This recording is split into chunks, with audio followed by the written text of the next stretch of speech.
They are crumbling and forgotten by many, scattered throughout Detroit. We're talking about some of the city's abandoned buildings. But they're not forgotten by all.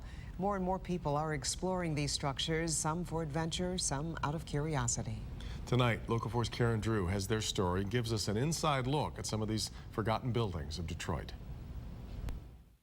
They're called urban explorers. They say they aren't trying to steal from or destroy these old buildings, but rather get an up-close and personal glimpse of the past. They admit they're putting their lives at risk, and they know it's illegal to trespass, but that isn't stopping them. Did you ever drive by and wonder, what's it like inside that old building? If the walls could talk, what story would they tell? For most of us, it's a fleeting thought. Then we go on with our day. But for Sean Dorr, he can't help himself from exploring. I've been doing this for about 6 years. I've been in maybe a couple hundred by now. Dorr uses his camera as a way to capture the past. On this day, Dorr and his friend John Teklinski are going inside the St. Agnes Church just north of Grand Boulevard. I have a strong code of ethics. I don't break into buildings. It's all about your window of opportunity. A lot of buildings you drive by every day for a week, it's boarded up, you can't get in. But one day you go by, someone ripped off a board, that's the time you go in. Once inside, it's time to explore and step back in time. I look to buildings like this as works of art. It's very difficult to come up with standard words to describe the vibe, the feeling when you're inside an abandoned building like this. These men shot their own video of some recent explorations, like this visit to the Easttown Theater. Only the sidewalls are in bad shape. Look at the roof. Look at the ceiling. It's a race against time to document these buildings before they're torn down or others steal or destroy what's valuable inside.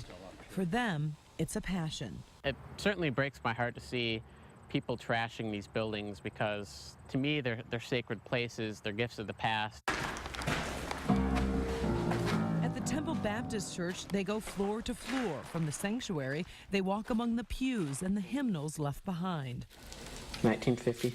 Sean and John say they never go into buildings by themselves and are well aware of the dangers. The building might be unstable. Some of these are really old. They're wood timber structures.